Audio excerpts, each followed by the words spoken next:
साला साल पुरानी बात है। मिस्र के एक कम आबादी वाले इलाके में एक कम उम्र लड़का हारून अपने दादा शफीउद्दीन के साथ रहता था। छोटी सी झोंपड़ी जिसके बाहर एक तरफ गधा बंधा होता था तो दूसरी जानिब सब्जियां काश्त की जाती थी। हारून के दादा काफी ज़ईफ इंसान थे। एक रात नींद में इन्हें शदीद खांसी का दौरा पड़ा। हारून हसास तबीयत का मालिक था। नींद से जाग गया और अपने दादा का सीना मलने लगा। शफीउद्दीन ने उसके छोटे हाथों का सहारा लिया और बैठ गया। हारून के हाथ अपने हाथों में लेकर खांसते हुए रुक रुक कर बोले, मैंने जो किया है तुम्हारे अच्छे के लिए किया है। सफर के इख्तिताम पर तुम्हें सफर तवील नहीं लगेगा। मेरी वसीयत काले बस्ते में पड़ी है, इसका सहारा लेना, मंजिल मिल जाएगी। उन्होंने खोंटी पर लगे बस्ते की तरफ इशारा किया और इसके बाद मुसलसल खांसी ने इन्हें जीने ना दिया। अपने दादा की तदफीन के बाद हारून को काले बस्ते का ख्याल आया। इसने काला बस्ता खोला। उसमें एक छतरी, बहुत से पत्थर और लकड़ी के मुख्तलिफ साइज के टुकड़े पड़े थे। वो हैरान हुआ, ये कैसी वसीयत है। फिर उसने उलट पुलट कर बैग का जायजा लिया। बैग के एक तरफ एक छोटी सी जिप थी। उसने उसे खोला तो सफ़े पर बहुत खूबसूरत लिखाई में दर्ज था। सैयदना अब्दुल्ला बिन अब्बास रज़ियल्लाहु ताला अन्हु बयान करते हैं कि एक दिन मैं रसूल करीम सल्लल्लाहु अलैहि वसल्लम के पीछे सवार था तो आप सल्लल्लाहु अलैहि वसल्लम ने फरमाया, ऐ लड़के, अल्लाह का ध्यान रख, वो तेरा ध्यान रखेगा।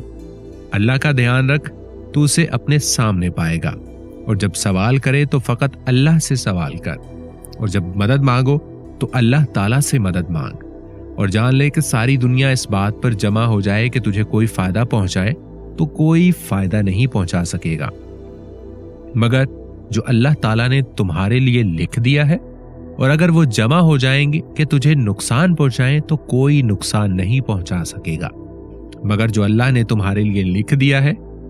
कलम खुश्क हो गए और सहीफे लपेट दिए गए।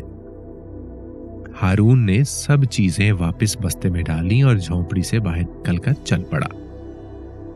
कुछ खुश्क मेवाजात उसने अपनी जेब में भर लिए थे।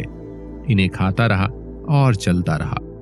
चलते चलते रात पड़ गई और अंधेरा गहरा हो गया। बारिश शदीद तूफान के साथ यकायक आई और सारे मंजर को अपनी लपेट में ले लिया। हारून एक बड़े से दरख्त की जड़ों में बैठ गया, लेकिन बारिश अपनी समतें बदल रही। उसने चुटकी बजाई और बस्ते में से छतरी निकाली, लेकिन ये क्या, तूफान ने शिद्दत इख्तियार कर ली और उसकी छतरी उससे कहीं दूर जा पड़ी। उस लड़की के दिमाग में घंटियां बजने लगी। वो खुद से मुखातिब हुआ, हारून, तुमने क्या गलती की है जो फंस गए हो? मगर जवाब न मिला। बादलों की गड़गड़ाहट और बिजली की चमक ने उसके औसान खता कर। दादा के जिंदा होते में उनसे मशवरा लेता था। अब क्या करूं और किससे पूछूं? वो खुद सवाल कर रहा था। हाँ, दादा जान ने जो वसीयत के तौर पर नबी करीम सल्लल्लाहु अलैहि वसल्लम की हदीस मुबारका लिख कर दी है, उससे जरूर कोई ना कोई रास्ता निकलेगा। अब के जब बिजली कड़की तो हारून ने दोबारा हदीस मुबारका को पढ़ा और इसकी आंखों से आंसू आने लगे। ऐ लड़के, अल्लाह का ध्यान रख, वो तेरा ध्यान रखेगा। अल्लाह का ध्यान रख, ये दादा अब्बू ने समझाया था कि अल्लाह का ध्यान कैसे रखा जाता है। बेहतरीन तरीका है कि नमाज पढ़कर। नमाज अल्लाह की याद है, अल्लाह से मुलाकात है, और वो सुबह से उस वक्त तक नमाज को बिल्कुल भुलाए हुए था।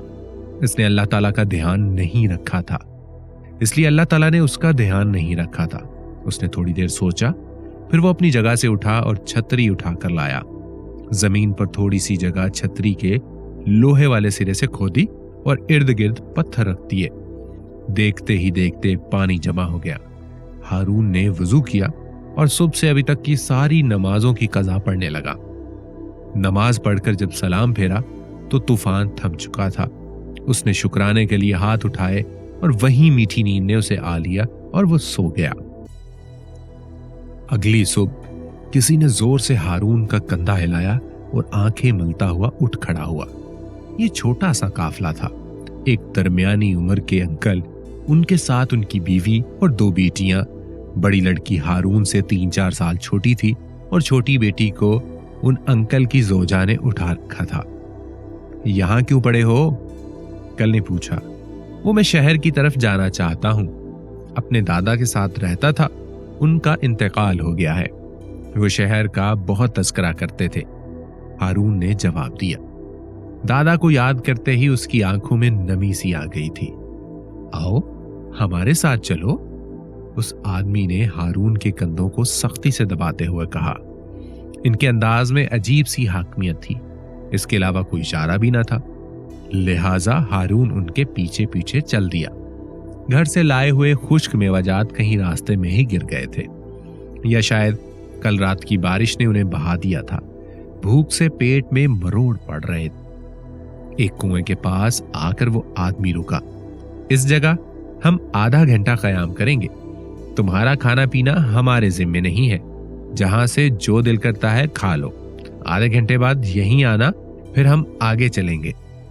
हारून इस बात को सुनकर रोना चाहता था, मगर उसे हदीस याद आ गई, और जब सवाल करे तो फकत अल्लाह से सवाल कर, और जब मदद मांगे तो अल्लाह से मदद मांग।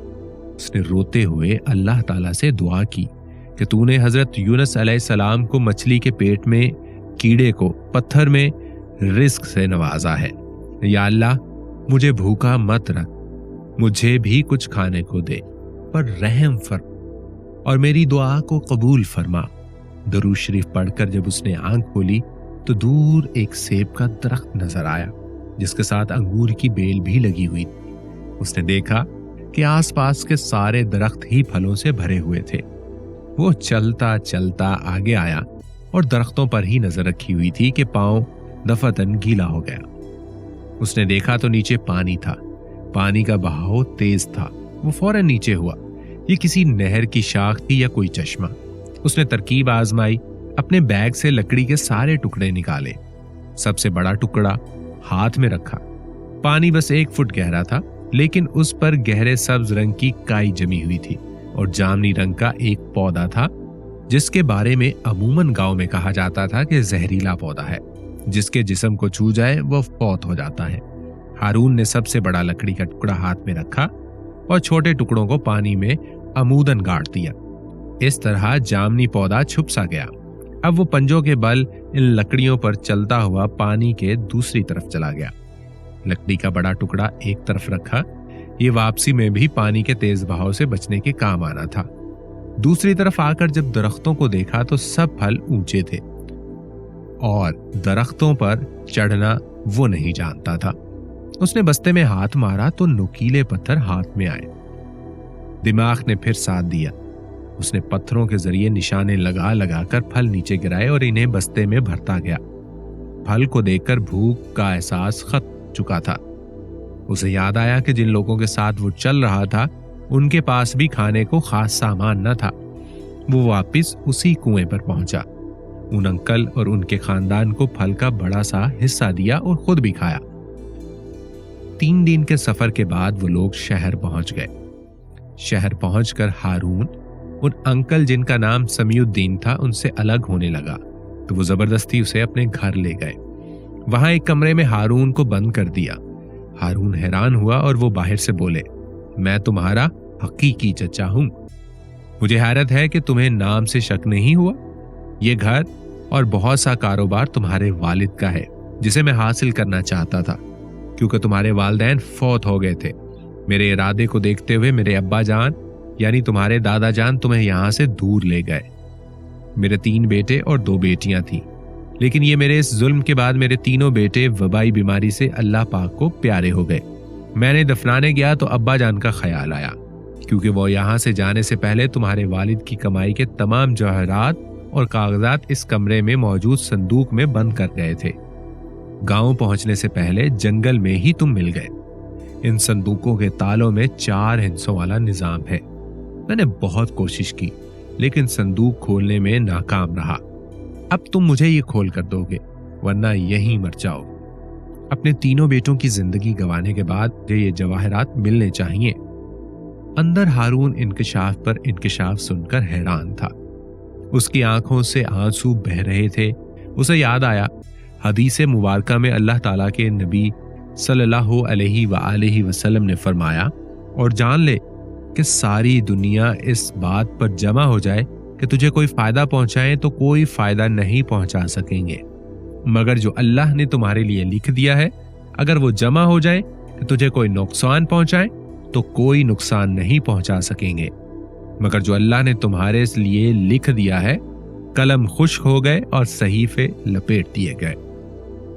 ہارون بولا، چچا جان، آپ نے جو کیا ہے میں اس کے لیے آپ کو معاف کرتا ہوں۔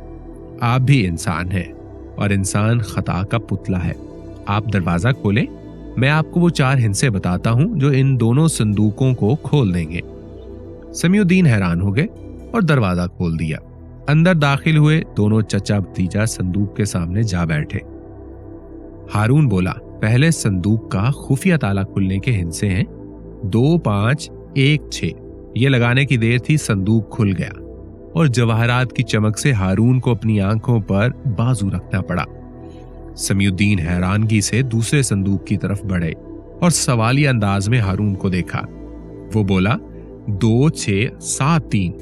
صندوق کھل چکا تھا اور جائیداد کے تمام کاغذات سامنے تھے۔ سمیع الدین اب ہارون کی طرف مڑے۔ تمہیں کیسے پتا چلا یہ سب؟ ہارون نے ہاتھ میں دبا کاغذ ان کی طرف بڑھایا۔ آخر میں یہ لکھا دیکھ کر سمیع الدین کی آنکھوں میں آنسو آ گئے اور انہوں نے اللہ سے سچی توبہ۔ ہارون کو گلے سے لگاتے ہوئے بولے، بے شک میں غلطی پر تھا اور حدیث کی راہ پر چلنے والوں کو شکست نہیں ہوتی۔